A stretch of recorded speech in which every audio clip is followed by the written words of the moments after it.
I'm Leanne McAdoo with Infowars.com, reporting here from Times Square. I am standing next to Rudy Dent. He's a 32-year veteran of the New York City Fire Department. He's worked as well with the New York City Police Department. And you retired right after 9/11. He was there on 9/11. He saw World Trade Center Tower 7 come down.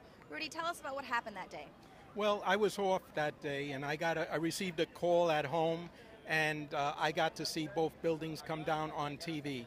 I jumped on my motorcycle. I did about 120 miles an hour across the Tappan Zee. I reported to my firehouse, and then I got my gear. A bunch of us got together. We commandeered a mail truck, and we made our way down to the site. At that time, Building 7 was still up. I saw Building 7 come down. My fellow firefighters who were there, they did that involuntary jerk when a loud explosion goes off. You know, you can't help it, and they did. I'm a Vietnam veteran too, so I kind of didn't jump like they did, but there was an explosion. The building did come down in complete classical controlled demolition. It came down on its own footprint. There's no question about that. As a matter of fact, Richard Gage from Architects and Engineers has completely handled that from his area of expertise. Okay. Now, we heard rumblings, things that the fire department was saying that they were overhearing Larry Silverstein talking to his insurance company of whether or not he should have the building pulled. In your professional opinion, was the building pulled? Well, let me say this. In the New York City Fire Department, as I said, I had 32 years there. I was a chauffeur, and I was also a trained fire marshal. A fire marshal is considered an expert witness in court. He's like a forensic detective. He has the power to administer the oath, take testimony, and issue a subpoena. That's a lot of power. And he's a highly trained investigative person in his area of expertise, in arson. And we have no term that I know of that says pulling buildings. That's not our area of expertise. We've never done that. We don't do that. So for him to say that, I don't know where he pulled that out of, but it's just not part of our operations, okay? Right, so the fire department doesn't have the training to pull a building, to demo a building like that.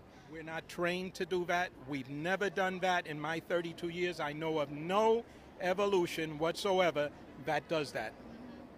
And then talk to me a little bit, obviously, as a professional in the fire department for 30 plus years, they're saying that blaming it on office fires, just a few office fires.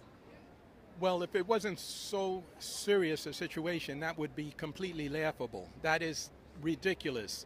First of all, our guys were up there. They were calling for additional hand lines to mop up the isolated pockets of fire. And let me just explain one thing. Never in the history of the world, never in the history of high-rise skyscrapers has ever a skyscraper ever come down because of fire. And I'm talking massive fire. And you know the reason why? Because fire does not burn by itself hot enough to compromise and melt steel. What we had in the World Trade Center, and I saw myself, was molten lava-like pockets of molten steel. All right, I spent the night on the pile searching for bodies, and I saw that with my own eyes. So who are you going to believe? Are you going to believe a bunch of government bureaucrats or my fellow brothers, which I lost 343 guys that day? And I lost Tommy O'Hagan, Bruce Van Hines, and Kenny Kumpel. And I can never forget that. I think of that before I go to bed. I think about it the first thing in the morning when I wake up. And it's in honor of them and their family that I will continue to do everything I can to make the rest of the world wake up to the fact that this was a false flag operation. Right. And now, as you're out there with professionals who understand what it is that they're seeing, what were you all saying to each other when you're looking at this molten lava? Well, we were overcome with grief. First of all, we lost 343 guys. We weren't talking about that. If you look at the numerous videos, you'll see the guys bent over in incredible grief. One of the things that we have in the fire department is an incredible brotherhood. We do what we do, an aggressive interior attack, because we believe in each other. We know that our guys will pull us out if we get into trouble. And if we lose somebody, we're family. We're very close. We know each other's families. We know each other's children. And one of the things that I've been privy to I'm proud of is that the New York City Fire Department is a calling. It brings out the best in guys, in men who put their lives on the line to save other people's lives. New York City Fire Department is probably the least integrated of all the services, right? When I first came into the firehouse, it was all heavy brogues and stuff. But those same guys, I've seen them bent over giving mouth to little black children that they've just pulled out of a building. And typically when you die or when you cease to start to breathe, you throw up. And they gave them mouth to mouth. I've seen incredible acts of heroism. I love my fellow firefighters. We love each other. And I'm dedicated to exposing this false flag that took their lives. Absolutely. What do your comrades say to you? What do people say to you? Because we've tried to talk to some people, and of course, they have to worry about their pension and things like that. They cannot comment. And I'm retired. But while I was on, I was approached by the news, and I deferred from commenting for two reasons. First of all, I was at 1993, the first bombing, and I saw that. I stood shoulder to shoulder with the FBI while they foraged for little paint chips. And with their forensic science, they can take that paint chip and tell you the make and model of a vehicle that it belonged to. All right?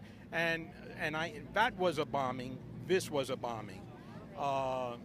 What did you think about them taking all of the debris away so quickly? That was a crime in and of itself, because the classical thing that any investigator is taught is protect the crime scene. And NIST and the 9/11 Commission lied to the public. I mean, you cannot be that stupid. You cannot be that stupid. In law, as a former police officer, every crime or offense has a degree of mental culpability. Either you knowingly, intentionally, recklessly, or negligently committed the act. And the mere fact that there were obviously, the definition of a conspiracy is when two or more people acting in concert knowingly commit an offense or a crime, all right? A misdemeanor or a felony, an offense. That is the definition of a conspiracy. Was this a conspiracy? Absolutely. Yes, it was. And those people need to go to jail for treason. Is there anything else that you want to say to anyone out there? Anyone who might be wanting to come forward but they're scared? I want to thank you, because you're all we have. InfoWars, right? And independent press to try to get the word out to the public, because the public is mesmerized by the mainstream media. And let me give you my opinion of the mainstream media. The mainstream media is, their mission is to act as the most effective weapon of mass deception and public manipulation the world has ever seen. And if you don't think that's so, ask anyone any taboo question that the mainstream media frowns upon, with its army of trusted celebrity prostitutes. Right. All right? We've seen and you will see a sadly predictable knee-jerk reactionary response from the public, because that's what they've been trained to believe and trust in. Right. All right? Absolutely. Well, we are very glad that you took the time to speak with us to try and help break through that paradigm. We see, here it is, it's very much like they live all around us with all this programming and just consistent programming with the ceremony. And we're just so thankful that people like you aren't afraid to speak out, aren't afraid to be laughed at, aren't afraid to be, your friends say, what are you doing, man? Come on, maybe disrespectful. I think times are telling, because As you know, my name is Rudy Dent. I did an interview with Ludowski, yeah. And that interview got over 51,000 views and still climbing. Right. It got over 1,500 likes, Yeah. and it only got 32 insults. Right. All right? The So people, that's not bad. they're ready for the truth, and they Yeah. can think, Yeah. 13 years, people are going to forget. We will never forget. We remember. You remember. This, the founding fathers were up against impossible odds. They were up against King George III, upon whose holdings the sun never set. They were only 4%, and look what happened. Absolutely. America. Yep. Thank you so much. Okay. My pleasure. Well, Leah McAdoo reporting from Times Square, and there you have it. The people are ready for truth. It does not matter how many of these anniversaries go by, the truth will reveal itself in due time.